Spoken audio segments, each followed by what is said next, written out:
బిందు, నీకు ఈ సంగతి తెలుసా? నాకు తెలిసిన ఒక పాప చనిపోయిందమ్మా. అయ్యో అక్క, అలా ఎలా? యాక్సిడెంట్ అయింది. హుటాహుటిన హాస్పిటల్కి తీసుకెళ్లారు.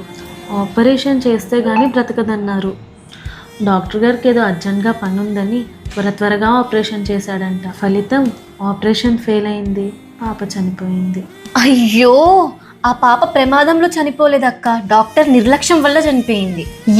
ఎందుకంత తొందర? కాస్త మెల్లిగా జాగ్రత్తగా ఆపరేషన్ చేస్తే అయిపోయేది కదా. తన పనికి కొంచెం ఆలస్యంగా పోయి ఉంటే ఏమవుతుందంట? ఇప్పుడు ఒక ప్రాణం పోయింది కదా.